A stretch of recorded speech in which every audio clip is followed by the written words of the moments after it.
We all know the gist. With every year that goes by, everybody from Gen X who's starting to feel the arthritis in their knees to the millennials just trying to get their hands on their first legal bottle of beer know that it's getting more and more impossible to own their own homes. As these people are getting priced out of the housing market by several parties in society, they cannot ignore the fact that we're drawing closer to another housing market crash. Meanwhile, the parties that are pricing them out of the same housing market, that is the upper class, the landlord, the corporations buying up all the homes, and even our very own parents, have grown richer and richer because of the unimaginable increase in the value of the homes. As such, we are left to wonder about the fact that if the coming generations are getting priced out of homeownership, what on earth is causing this uncontrollable increase in the cost of homes today? This also begs the question, if everyday people cannot buy these homes anymore, who can afford these homes? Well, the question is on everybody's lips because now it seems as though the market is being forced to lower its prices, and both the UK and the US are experiencing such drops for the first time in more than a decade. Even still, that hasn't solved the problem because not only is the housing market in peril, the earning power of people has stagnated in this generation. What does the future hold for us? Are we actually on the verge of another catastrophic crash or the beginning of a turning point in the history of the housing market? Let's dive in and see who on earth would be able to buy a home in this desperate housing market. What can we say? Everything that we've been told to look forward to by our parents and our grandparents is currently wallowing pathetically in the mud. Working in a company so that you can build up a savings and eventually a pension so that you can take care of yourself and your family, especially when you are the sole earner in the household, has been destroyed. Unfortunately, it has become clearer to many in this generation that affording your own home in this current economic climate is simply a pipe dream. Factors like inflation and overpopulation have ruined everything for us today. Just look at the housing market in the UK, for example. It's the worst it's been in decades, as the average home today is said to go for about £260,000, £45,000 more than the same house would have gone for in 2020. It's easy to point to the fact that the Bank of England has increased interest rates 14 freaking times in the last 2 years. As you can imagine, this is not helpful for those looking to break into the market today, and unless those who own the homes reduce their prices, new homeowners are facing a world of doom before they can buy their homes for themselves. If not, these new homeowners would have to grit their teeth as they endure the ever-rising interest rates and the inflated mortgages that come along with that. The situation is so dire that even billionaires like Warren Buffett have identified the pattern of things. As a result, his firm sold over $20 billion of his stock in his portfolio during the first half of 2023. For us that don't have billions of dollars in our portfolio, we are forced to watch as things continue to rise as the world is still trying to recover from the COVID-19 pandemic. This has forced us to endure the rise in the cost of everything while our earnings and our wages remain stagnant. This is a far cry from the days before the coronavirus pandemic, when costs and interest rates were much lower, and as such, many were able to take advantage of the situation in order to get into the housing market. So much so that the middle of 2021 saw the highest increase in the purchase of homes, despite still being in the midst of the pandemic. This was most likely due to the fact that interest rates were reduced to 0%, so that some of the pressure of the pandemic would be relieved from many suffering from it financially. Alas, as the world began to come to terms with the economic affliction that it must endure, we saw the numbers drop from a high of over 160,000 home buyers in July of 2021 to just under 40,000 home sales in April 2023. As much as we may want to believe this phenomenon is isolated to the UK, the rest of the world, including the US, is experiencing something similar. For example, over 6 million homes were sold in the US in 2021, a far cry from the fall of about 4 to 5 million in 2023. Furthermore, while the average homeowner would have paid an average down payment of about 20%, with an average mortgage of about $2,440 in the US back in 2021, now the average mortgage has increased by about $1,200, and with these fixed-rate deals coming to an end soon, there are many that are not excited to enter the ever-fluctuating housing market, and few can blame them. Anyone entering such a deal this year and in the future should expect terms far less favorable than those their peers received just 2 years ago, and that must be a daunting prospect to consider. As if that is bad enough, even a fall in house prices will spell doom, because those who own homes will experience a loss in equity and the value of their homes. As such, it appears that it may be a bad idea to even sell your home at this point in time. Just take a look at the UK, where the prices of homes have been dropping consistently for the past 6 months. Apparently, the only thing keeping people sane at this point in time is the inflation that has served as a double-edged sword for such homeowners, because as inflation has created a rise in value for their homes, it has also increased the value of everything else. If they look under the hood for a second, however, they realize that the values of their homes have dropped by 133%, with even more drops looming in the future. Good God! The crazy interest rates aren't making things better either. It's getting to the point where it is quite difficult to pay off a mortgage. Although we are hoping for a crash, again, this is not the solution we're hoping for because homeowners are set to lose a lot of value in what they have invested so much in. We're left to ask how this happened. To many, this terrible situation seems to have been caused by a shift from the view that owning your home is no longer a necessity but an investment. This wasn't the case many decades ago when veterans were returning home after quenching Hitler's tirade all over Europe.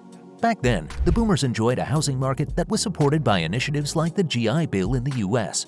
With the help of such initiatives to subsidize mortgages and other expenses in people's lives, such people were able to build their families with a lot less stress than the average man today.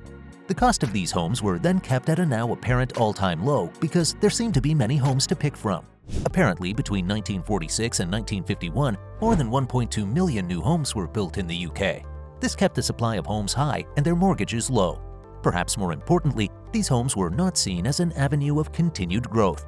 Unfortunately, nothing lasts forever, and with the increasing population and the abrupt end of building more houses, the demand for homes soon outgrew the supply, and as such, the inflation began to find its way into the housing market by the 70s. However, even then, the approach was not to maximize the profit of owning these homes. This was until Louis Ranieri came into the picture.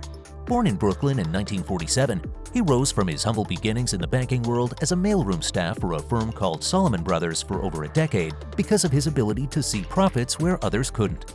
Perhaps that's why he was the one to see the potential in mortgage-backed securities. Simply put, this is a type of asset-backed security which is secured by a collection of mortgages that groups of individuals could buy so that they could securitize the loans together into a security that investors can buy. Together with a banker called Larry Fink, someone many of us would know, Ranieri, who is now known as the father of mortgage-backed securities, was able to turn mortgages into a profitable business as they sold these mortgages to other banks and pension funds across the country, thereby making him and his bank billions.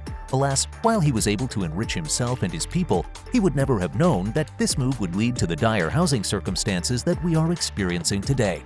However, we cannot place all the blame for what is going on the father of mortgage-backed securities. We can also look at the boomers, who eventually became the largest voting blocs in history.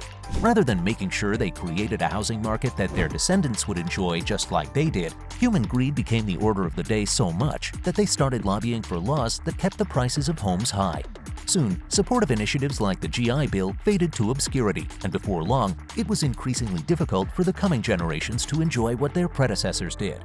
Zoning codes, planning permissions, arbitrary limits, and tons of paperwork added a ton of difficulties to construction companies who were trying to build more homes.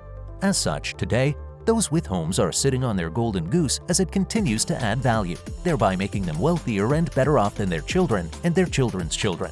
A strange position of affairs if you ask us on this channel. Even a major crisis like the 2008 housing crisis hasn't told them that we must find a solution to this problem, even as many have struggled to recover since 2008. Instead, these banks and homeowners seem to have doubled down, especially as the government bailed the banks out time and time again. Instead, these banks like Blackstone have bought hundreds of thousands of these homes, and in case you do not know, this is bad news for you and I. Not only does this allow these corporations to artificially manipulate the housing market in their favor, it also allows these people to take over unassuming individuals' homes by allowing the collapse of the standard of these homes. One won't even be able to complain because they will find themselves out on the streets. Things are getting so bad, it is estimated that institutional investors could own about 40% of single-family rental homes by the end of the decade, and if that's not scary, I don't know what is. As bad as this may be, we haven't even spoken about renting. Right now, people are complaining that rent is currently about 50% of their monthly wages. Anyone going through such an experience will tell you how that makes it impossible to even entertain the concept of developing savings. In places like the UK, especially London, things even look much worse, especially when they tell you that some renters are now paying £3,000 a year more than homeowners on housing costs. It's actually enough to make you sick. As the rich get richer and the poor get poorer, things don't look like they're getting better, especially when one considers the housing shortage. For example, the councils in the UK haven't built a new home in the last 5 years. As you can imagine, this makes it difficult for renters to even find a decent place. Added to this difficulty, there are homeowners who are renting what are essentially cement boxes while asking for half a year's rent in advance. How is anybody supposed to save up and improve their own lives when they are essentially paying someone else's mortgage? We are our own problems, that is clear enough. Such is the trap that the millennials and those that came afterwards find themselves in. At least if you were paying a mortgage, it was done with the hopes of owning your home once the payments are completed. Apparently, even that is a trap because at the end of the day, you won't even own the land, you'd only lease it. Apparently, this is the growing trend, so much so that the World's Economic Forum has predicted that by the end of the decade, people will own nothing and they'd be happy with it.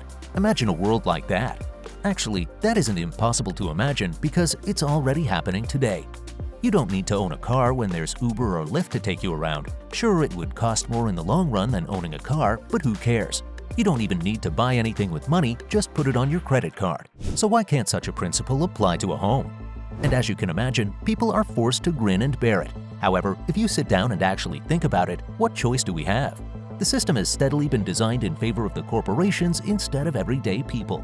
Turning every transaction into debt has become the order of the day, and we are faced with little choice. We have to sign up to our exploitation. Even our data isn't ours because as we sign up to anything, we're pretty much kissing our privacy away. All we can do is to put a pin on things by viewing instant gratification and access to things we don't have as progress when it is unfortunately not the case. The only thing that we can say is that if care isn't taken, this current acceptance of the current situation by the masses won't last forever, and that prediction that we will be happily owning nothing by 2030 will be far from the truth. Take the French and their monarchy. What monarchy, you might ask? Exactly. We see what is going on. We're not oblivious about BlackRock's moves into making an entire population one that is full of renters. We know how much profit these banks are making as the rents and mortgages go up. People will not be kept docile for long as they notice that their parents' and grandparents' lives were much better than theirs as they were able to own homes in their 30s while we are still getting into arguments with our parents over the washing because we have overstayed our welcome at home, and those are those who are lucky to have parents who have a home for them to live in.